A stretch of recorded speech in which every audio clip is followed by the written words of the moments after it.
Okay. There you go. So hello and welcome back to our class. We are going to be talking about chapters 15 and 16 of the, oh my goodness. Sorry about that.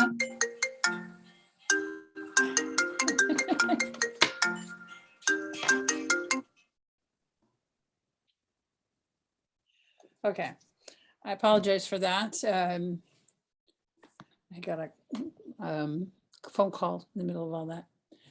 Anyway, let's get started on chapter 15. So what we have today is we are going to talk about Eastern European Jewry, and also we're going to talk about the Great Migration. So those are the two things that happen, and the two are related.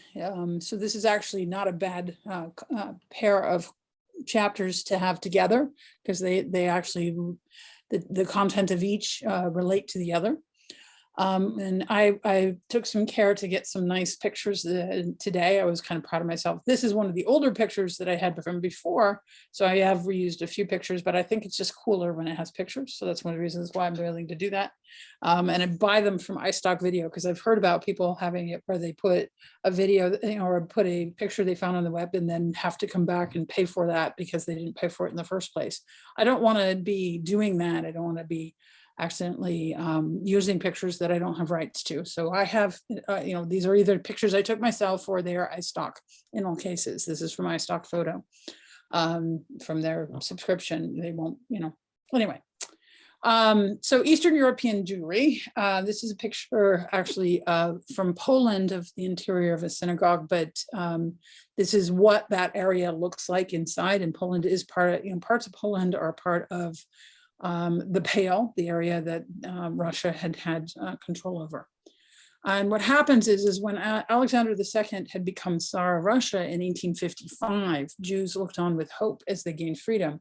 He was willing to give Jews greater citizen type rights.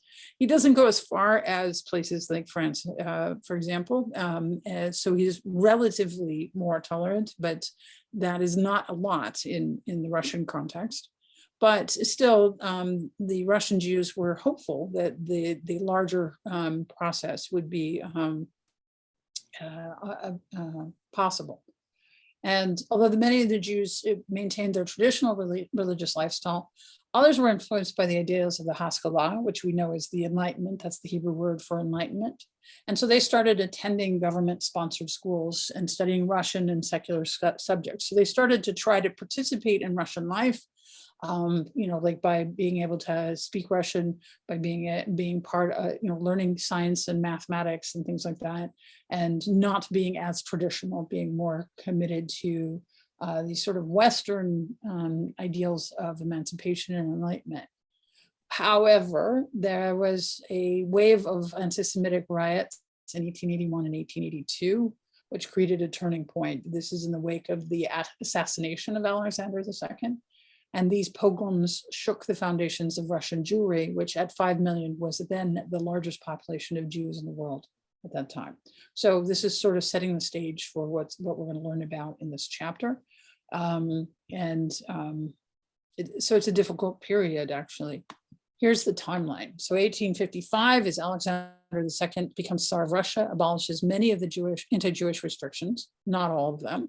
In 1881, he is assassinated, and Alexander, oops, I forgot to put a third, Alexander III. Let's pretend that always said the third. Alexander III issues anti-Jewish laws.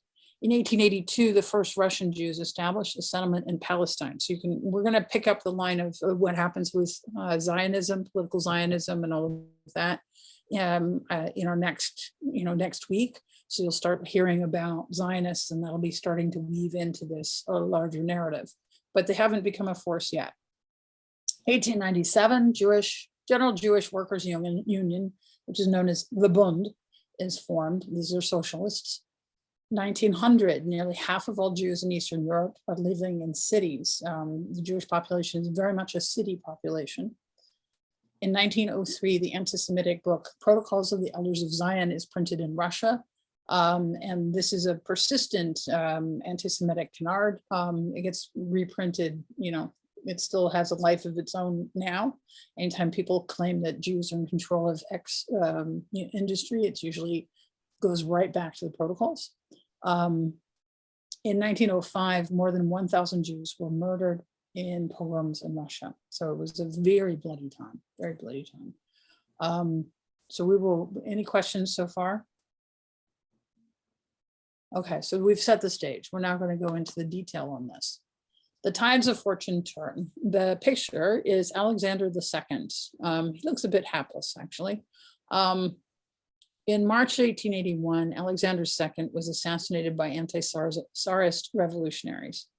And economic problems in the years before the Tsar's death had created resentment among the Russian people. There was a lot of, it was the population was grieved and upset.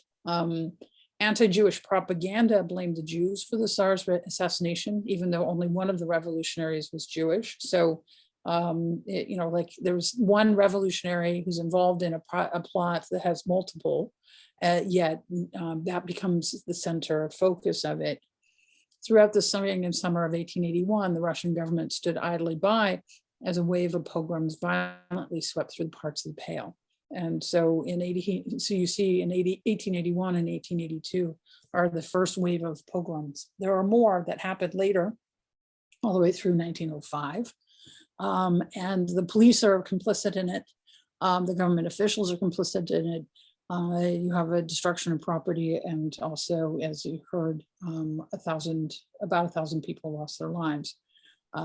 So this is really shocking because, as I said, you had Russian Jewish people feeling like they could be accepted, learning Russian, trying to become part of, they were seeing what was happening in the countries around them in the rest of Europe and thinking, here it is, our turn, we're going to become part of the Russian Empire and be considered citizens. And instead, what they see is a return of this violence that harkens back actually in terms of its ferocity to what happened during the Crusades. And so that's a surprise. And that's why it's considered a real turning point. And there's a lot of shock associated with this. Questions? Okay. So we'll go to, here's Tsar Alexander III. This is you can see these are from like the newspapers at the time where people would do these elaborate lineotype or carved drawings. This one's pretty astonishing in its detail, actually. So he's this guy here. He's a he's a heavy set guy.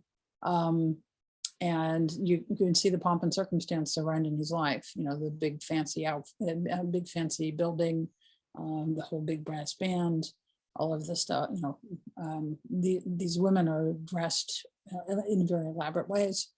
He was motivated by religious extremism. He was the new Tsar. He hated Jews and wanted to isolate them from the rest of society. So what he did is he issued laws that imposed limits on where Jews could live and how many could attend high schools and universities and what jobs they could hold. So he's reinstituting anti-Jewish laws. So any thought that, we're going to be accepted is dashed by this guy. The anti-Jewish policies continued under Tsar Nicholas II, his successor, and new waves of pogroms broke out after a failed anti-Tsarist revolution in 1905. 660, that's a lot.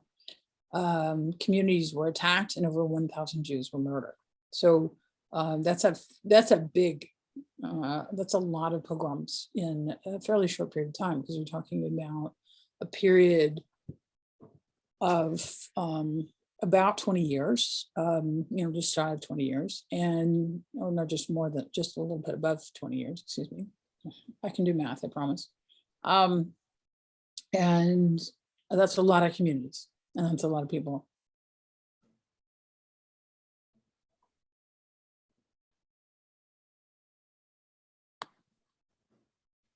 So part of what's driving this is economic changes. There were fears that Russia was falling behind the West, and grounded fears like that's a real thing. which promoted the government to strive to modernize and industrialize. So we'll go back to this picture again for a moment. You can see here that they're really trying to be Western, right? This is a very Western looking picture. You know, if I didn't tell you it was Russian, you might not guess. I mean, maybe the hat is a Russianish looking thing, and also doing the boots with the little, you know, pantaloons, although there were others who would do this sort of thing. This jacket, though, you know, looks, this is the style that the French were wearing.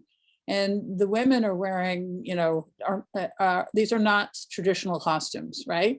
None of these are wearing the traditional Russian. I mean, those are peasant costumes. That's part of the reason, but they're wearing the latest fashion. I mean, these are elegant Victorian women. So what happens is they're trying to be Western, but they're what's happening is that the new factories are replacing traditional peasant industries. Factory-made clothes are replaced handmade clothes, and railroads replace the traditional horse and buggy. This is also causing displacement of the Jewish population as well, because the Jewish population is doing things like rag peddling. We talked about this, where you took used clothing and kitchen items, household items, put them in a giant pack and headed out to the small towns and sold things. And this was a traditional Jewish occupation. The railroads bring more stuff to the towns than what the Jews could carry on their backs. You know, the guy walking out there can't beat the railroad. And furthermore, the people who are in those little towns don't have as much money as they once did, because farming isn't working the way it once did. You know, there aren't little small farms that want to buy kitchen utensils. You have people moving to the cities and are becoming industrialized. And so a whole small cottage industry starts collapsing. Modern agricultural methods increased harvests so that fewer farmers were needed to work the land. Many farmers can no longer make a living. So when you have these kinds of displacements, when the economy shifts in such a way that a large percentage of people who had these traditional jobs, especially if it's, you know, and my father and my grandfather, my great-grandfather were all farmers on this plot of land, that is hugely disruptive. Not to excuse violence, but to explain the context. What grows out of this soil, in addition, is socialism. And this is not a surprise. I mean, we know the socialists are going to win the revolution event. We're not there yet, but it's going to happen. Among those most disappointed by the events in Russia were the maskilim. Those are the ones who are the enlightened ones. Maskilim is the Hebrew for the ones who believe in enlightenment, who saw little hope that Tsarist Russia would ever grant Jews the full rights of citizens. So what happens in this moment of disillusionment is each person makes a decision. Which direction are they going to go now? One of the directions they choose is that they decide that they could gain their freedom through reviving Hebrew and returning to the land of Israel. And so in the 1880s, the first groups of Russian immigrants begin their journey to Palestine. So there's a group that decides, we're never going to make it in Russia. Let's go to Palestine. There's also a group, and this is the majority, who just say that they're going to stay in Russia and they're going to try to improve the conditions of working people, forming trade unions and going on strike. So in 1897, local Jewish organizations unite to form a single socialist party, the General Jewish Workers Union, which is popularly known as the Bund. Bund is the word for the union. In 1906, the Bund had over 40,000 members, which is remarkable, given that the Russian Socialist Party, which is eventually going to win, you know, only had 150,000 members at the time. So there's a huge Jewish socialist group. That's basically what happens. Is there's three paths. So path one, you know, like, and not in any particular order. Path one is go to Palestine. Path two, stay in Russia and try to effect a socialist revolution. Path three, what's path three? Go to the US.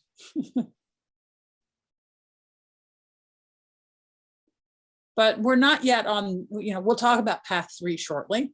At the moment, we're going to continue on those who stay in Russia.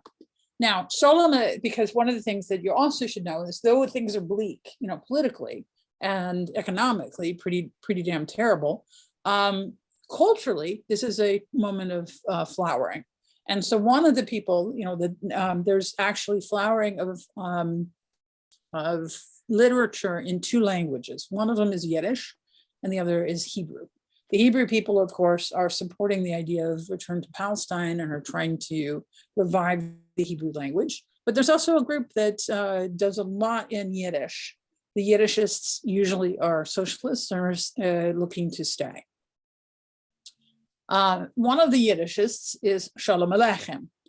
And one of the things we'll see in the next slide, especially, is that which language you picked was also, to a certain extent, although not exclusively, which way, what your political preferences were. And so sometimes you had people who wrote under pen names because their family was one way and they were another.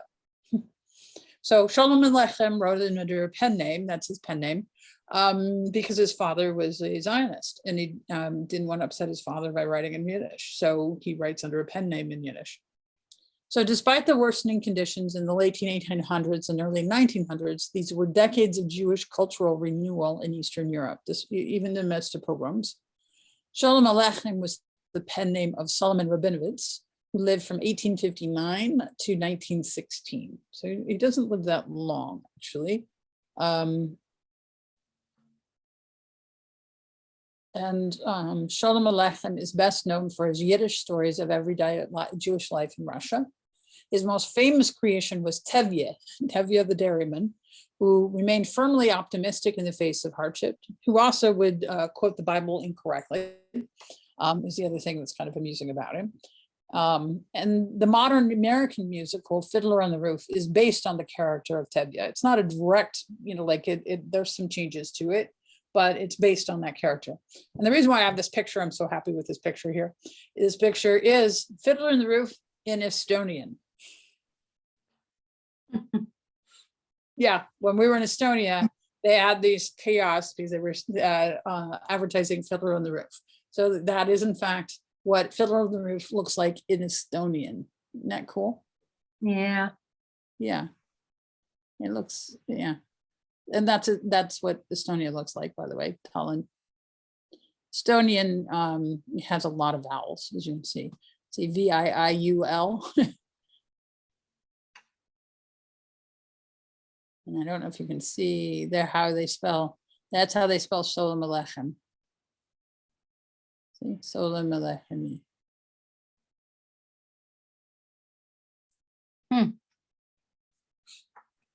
And that is in fact an Estonian man who's playing the lead there. And you can say, how do I know? Because, well, there's a million of them and they all look alike. Not always, but there's some definite trends. Okay, so Hebrew versus Yiddish. Hebrew culture thrived alongside Yiddish culture in the beginning of 20th century. Supporters of Hebrew culture were determined to revive the Jewish holy language into a living language. And the most famous of these was Chaim Nachman Bialik, who lived from 1873 to 1934. His poetry expressed the anguish, despair, and shame that Jews felt in the face of the pogroms. He also celebrated the beauty of Russian Jewish life. And as I mentioned briefly in the last slide, the choice of language reflected a person's loyalties. Yiddish often indicated loyalty to the Bund, and Hebrew often indicated loyalty to the return of Palestine. I'm not calling it formally Zionism really yet, because we're really early in this process. These divisions were fierce, and pen names such as Shalom Aleichem were used to help keep the peace within families.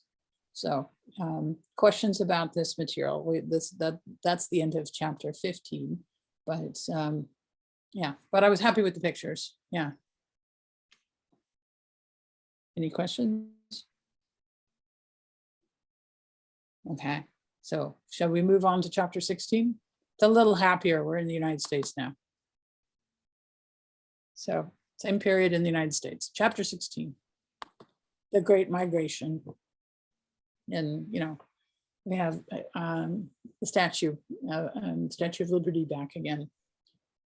More than 2 million Jews from Russia and Eastern Europe migrated between 1881 and 1914. Not hard to see why, like after you just saw the conditions in Russia, not hard to see why they're like, let's go find another country. This can't be good. They were living difficult economic and social conditions, and they had little hope of improvement. I mean, they had a Tsar that looked like he was going to make things better. He gets assassinated, and things get much worse. Many also feared being conscripted into the Tsar's army because they reinstituted conscription, where they would come and sort of kidnap any kid that looked like he was over 15. And that was terrifying to families because if the child lived, they would not be Jewish, basically, because they would kidnap them young enough that with the intention of changing them into Russians. So they would have no contact with their family. They would not have kosher food. They would not have any sort of Jewish ritual or religious observance. They would be living with the Russian soldiers. And the intention was to cause them to not be Jewish. So it would be a very unusual 15-year-old who could withstand that. Many left in the wake of brutal waves of pogroms in 1881, 1882, 1903, and 1905. So just a really tough time. So here's the timeline for this chapter. That sort of sets the tone for what we're going to talk about. In 1866, Samuel Gompers, great name, a Jewish immigrant, becomes president of the American Federation of Labor, AFL. It's now the AFL-CIO, but at the time it was just the AFL. In 1892, Ellis Island Immigration Center opens in New York Harbor, so that's when Ellis Island gets going. I've had a chance to go tour it. It's quite impressive. It's a huge facility.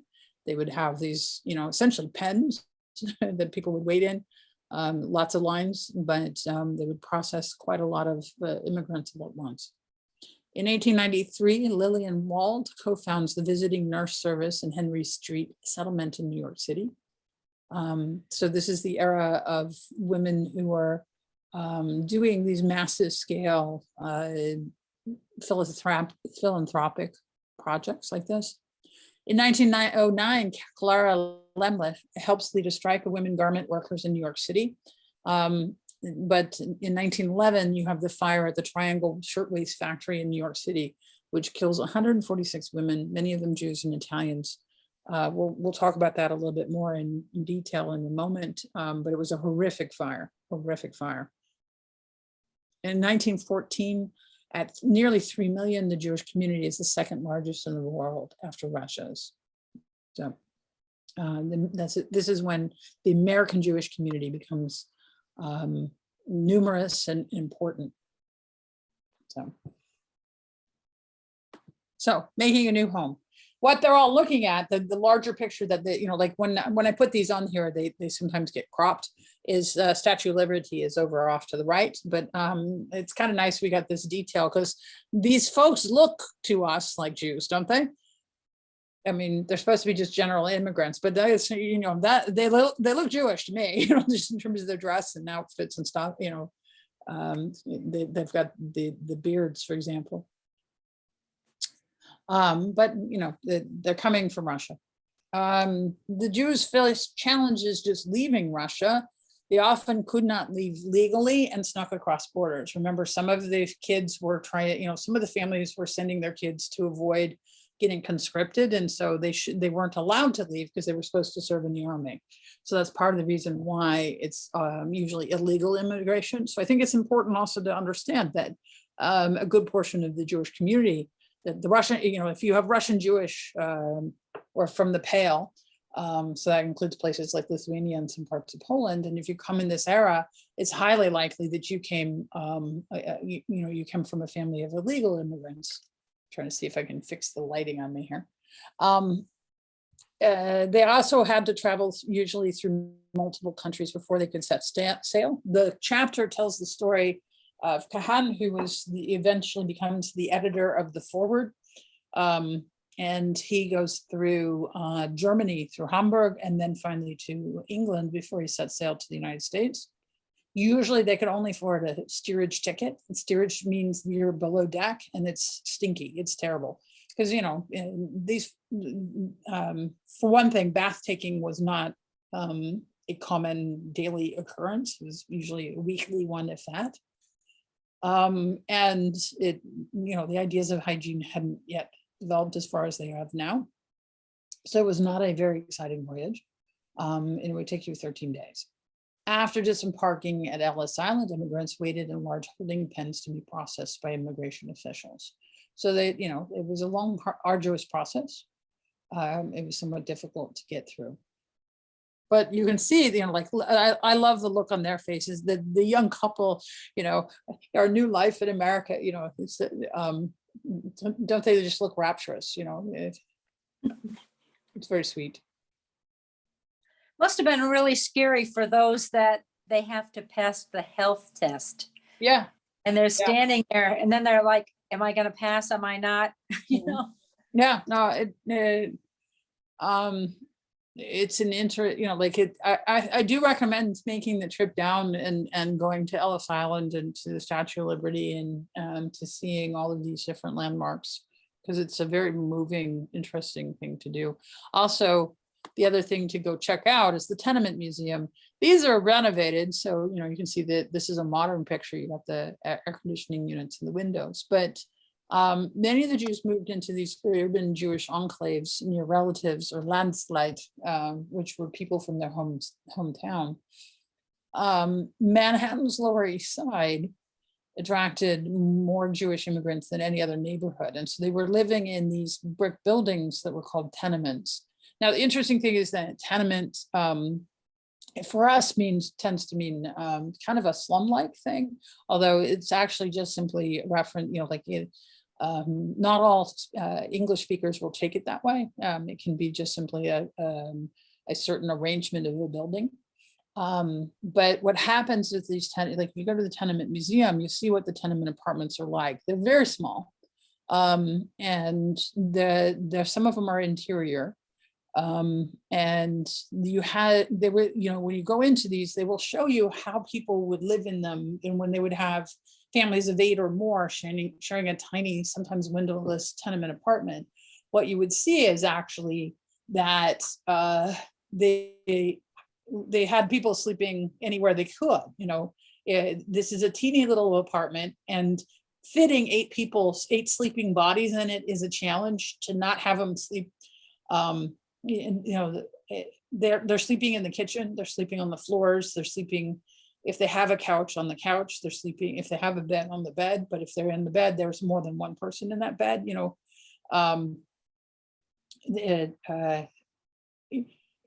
Imagine a space like the office that I'm sitting in. So if you've ever seen my office here at the temple, it is larger than these apartments. And so imagine 8 people living in my office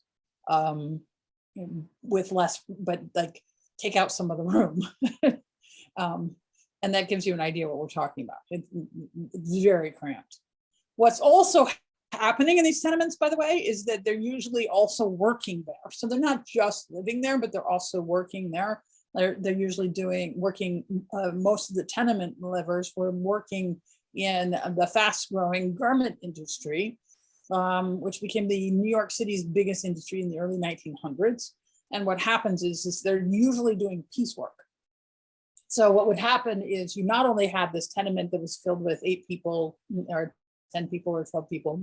So imagine my office is filled with, say, 12 people who eat, live, and work there, who also have stacks and stacks of fabric because they are doing piecework, like they're hand sewing buttons or some such thing into manufactured clothing. I know.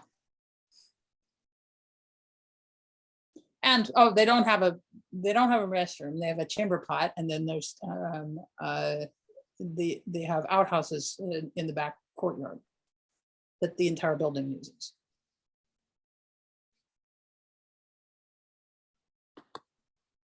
Okay, the labor movement. Jews were among the leaders of the US labor movement in the late 1800s. In 1886, we'd mentioned him already, Samuel Gompers, a Jewish immigrant from England, became the first president of the American Federation of the Labor, AFL, which had a membership of about 140,000 workers from 25 national workers' unions. So similar size to at the era, the socialist organization in Russia, to give you an idea. By the time the labor leader, Clara Lemleth, was 19, she'd been arrested 17 times for organizing sweatshop workers into unions. So she seems a bit feisty. So yeah. And she really was. The disaster at New York's Triangle, oops, I did not mean to have Triangle E, Shirtwaist Company, brought national attention to workers' demands on March 25th, 1911. So we're coming up on the anniversary of it. A fire started on the 8th floor of the factory, trapping workers who were locked inside and killing 146 people, many of them young Jewish and Italian women. They were locked in because they were worried that they would be shirking, hiding in the stairwells to take a break. And so they would lock them in, and that's part of the reason why so many had died, was they couldn't escape when the fire broke out.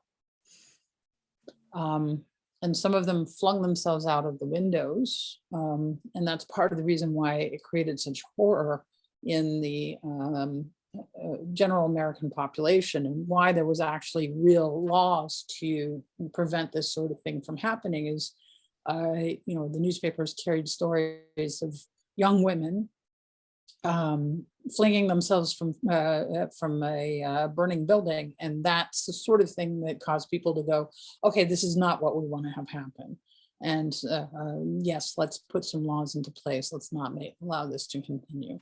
So that's where that came from. Questions so far? No, but you could go see the building. So I think it's owned by NYU now. Yes, it is. It's in the NYU down area. there. In your tour of Lower Manhattan, you can see the whole thing. Yeah. So, and then there's a plaque, I think, on the ground in front of it, where you can see, the information. And I do actually, I do recommend going to the tenement museum, because what they've done is gone through and renovated the different rooms.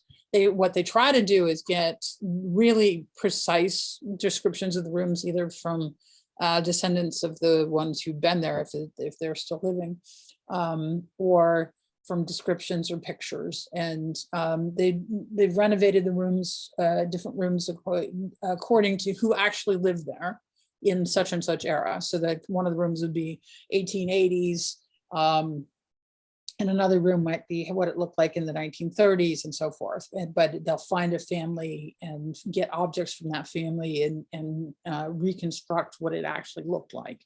And that's always really fascinating. And then they sometimes also have things where they have people who do enactments. They pretend to be an historical figure who lived there and will talk to you about their life. And so that's cool too.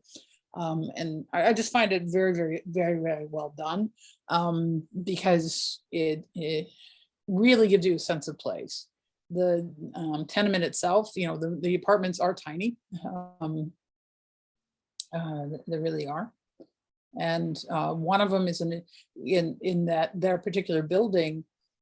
They're usually on each floor. You see this, like how wide it is. This is how wide they tend to be. And on each floor, see you later, there's 3 apartments. So this is one apartment here. There's a middle apartment, and then there's another end apartment. And they're all 3 apartments or 2-room apartments, essentially, maybe 3-room. And so the middle apartment might have access to an interior a light shaft, but might not. So really, really cramped. Rabbi, when I visited there a couple of years ago, and it is amazing museum. It is. But it gave me a clearer understanding of what a schlepper was. Ah! So, they go through what it is to be in the garment industry, and what the kinds of things that you make, and how they make things. Mm-hmm. And the other piece, of course, was the amount of disease and TB, which was because they're living right on top of each other. Yeah. The whole building is using the same, like one of those buildings would have a row of outhouses, like 4 or 5 of them. So imagine 4 or 5 porta potties serving a building as its only plumbing. Yeah. And that as its only like bathroom plumbing anyway. So that's pretty nasty. And then the other part of that is that you can to see how it was over different, which groups were there at different times. That one of their permanent exhibits is a Jewish family, but it's not the only. Like one of the permanent ones is a German family. One of them is an Irish family, and so forth. So you have different waves of immigrants that come through. Mhm. So. We also, the book does spotlights on different individuals. One of them they did was Lillian Wald.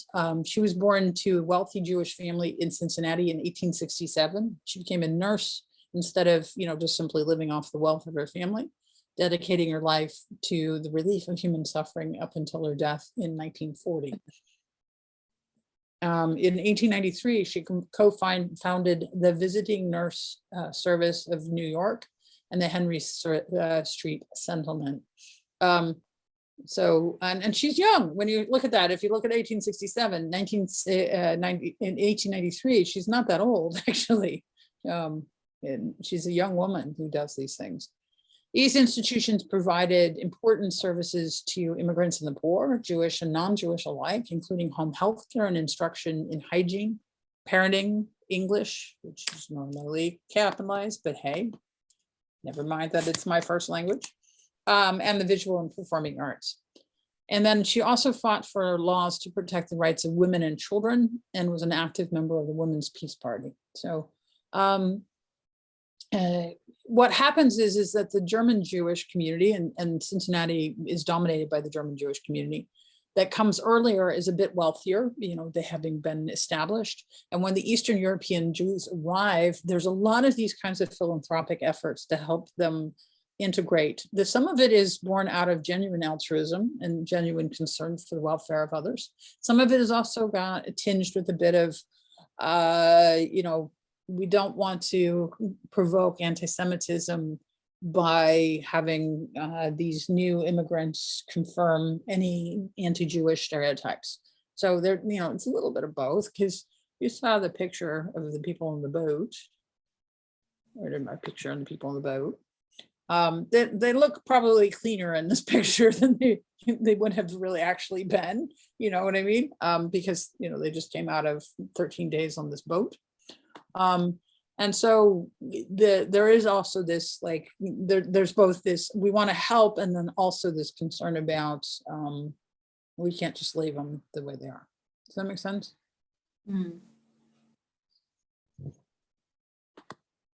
And this also marks the moment of the changing map of the Jewish world. What happens is that more than 2.5 million Jews settle in new countries between 1881 and 1914. Most of them come out of Russia. Most of them, 8 out of 10, end up in the United States. So you have this huge migration of Jews from the Pale, from the different places that Russia had control over. That includes places like Latvia and Lithuania and Poland, and they end up, but mostly Russia. They end up in the United States, mostly in cities, places, New York especially, also Philadelphia and Baltimore and other cities as well. But this is when Jewish New York is born, and it's born of a specific Indian culture, and that's why New York Jewish culture is Russian culture in its origins. When you think of Jewish deli food, it's not German Jewish, right? They're making kishkas, right? They're not making strudel, they're making kishkas, right? And pierogies and things that come out of the Russian Jewish world is what makes the New York, or what is quintessentially the New York Jewish culture, right? You also have Yiddishisms. You have the whole cultural world of New York Jews comes out of that Russian experience in the sense that you have things like Yiddish theater and melodrama and that sort of thing, and klezmer. The German Jews were trying to do what's called Bildung. We talked about that before. They're trying to have this higher level of culture and do classical music and that sort of thing. And that's not New York Jewish culture, right? I mean, it's not that the Jews don't participate in things like opera or classical music or ballet or that, but the emphasis isn't there. Does that make sense? And that's partly because what you have, it's the Russian group that dominates the New York culture. Does that make sense? Mm-hmm. Yeah. So you have bagel shops, not streusel bakeries, the strudel bakeries. No, I can't eat either, so it's fine. New York suddenly was the home to the largest Jewish community in the world, and at that time, the largest Jewish community the world had ever known. Isn't that amazing? And so that's the other reason why it becomes, such a cultural juggernaut. Okay, by World War I, the United States was home to nearly 3 million Jews, more than anywhere in the world except the Russian Empire, where almost 7 million Jews still lived. To give you an idea, right now there's about 7 million Jews in Israel. So huge community, and in the United States now we run about 6 million. We used to be larger than Israel. It used to be 6 million, 5 million, but they have a much higher birth rate than we do. And so we have grown a little bit and they've grown a lot. So 20 years ago, it was 6 million here, 5 million there. Now we're like 6.3 million. We've grown we haven't gone backwards, but we haven't gotten much bigger. And they're at 7 million and change. More than 30,000 Sephardic Jews from Turkey, Greece, and the Middle East settled in the United States during these years. So, it wasn't just Ashkenazi, though you can see why Ashkenazi culture dominated, because, the wealthy Jews were German Jewish, earlier, those who came in earlier. The ones who come in great mass are also Ashkenazi, but Eastern European Ashkenazi, and the Sephardi kind of gets swamped in terms of the numbers. And so that's why most of American Jewish community is Ashkenazi in origins. Is that making sense? Mm-hmm. And you all remember the difference between Ashkenazi and Sephardic, right? Okay, questions?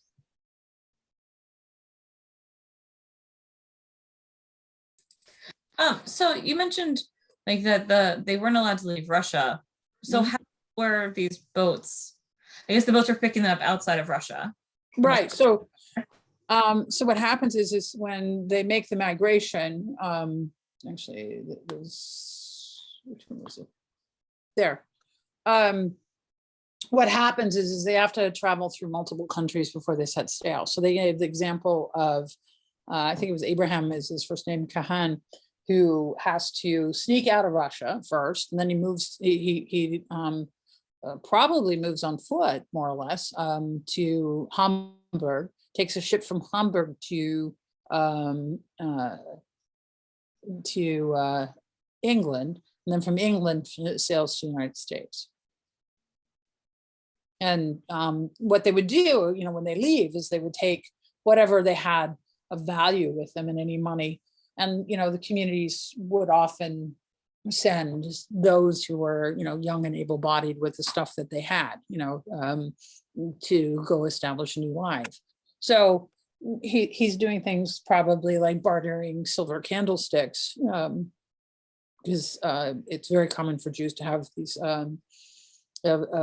Jews in precarious places, such as those who are subject to pogroms, tend to have what wealth they have, not that they have a lot, in things like silver, which can be sewn into your clothing and taken with you. And so sewing valuables into clothing is a Jewish thing.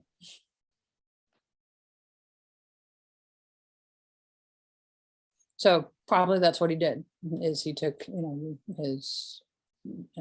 took items of value from the community with permission, sewed them into his clothing, bartered them for tickets, and then made his way to the United States. And he may have worked, like as a day laborer and put money aside that way. They don't explain how long it takes him to get there. So he may have done that as well. You can work as a day laborer for a while and save up whatever money you can. So, in other words, the same way that, like this is how immigrants get here. And then how, so like in Ellis Island, they're processed, but is this before they had the quotas in Ellis Island? They'd start, so early on, there weren't quotas of any kind or any kind of, like the United States in its youth doesn't actually have an immigration system, like it doesn't have a naturalization process. And it's this getting swamped with a lot of people like this that starts creating the desire to create a border and have naturalization. And so that's part of the reason why you see, I think it was 1893, where was that? No, 1892, Ellis Island is opened, in response to this wave of immigration. And not everybody was thrilled with this idea of a bunch of immigrants showing up on the shores, but it's one of those things that on one hand, yeah, you have a bunch of people who show up who have a different culture, who bring different foods and different ideas with them. And the fear was also diseases. But they also bring able-bodied people who can work for inexpensively to help you really fund industry. And so the demand for them was pretty high because you have folks working things like the garment business. I want to say the schmata business. I see there's something in chat here. Hold on a sec. Okay. And then what happens is, that's not a problem. They end up, the dominance of the New York becomes dominant in the garment industry because it's got all these immigrants who are willing to do piecework, so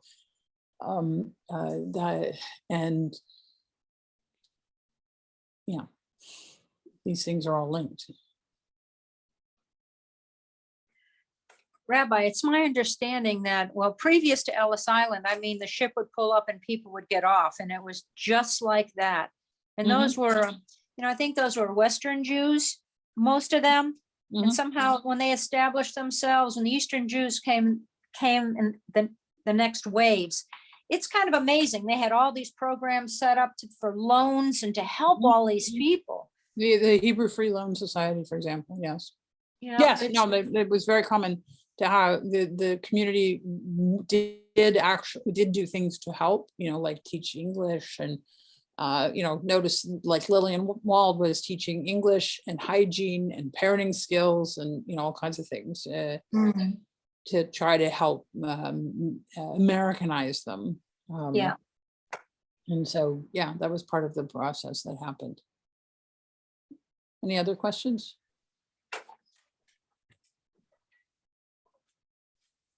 Okay, I'm gonna stop our share, and then I'm going to stop our oops, that's not what I want.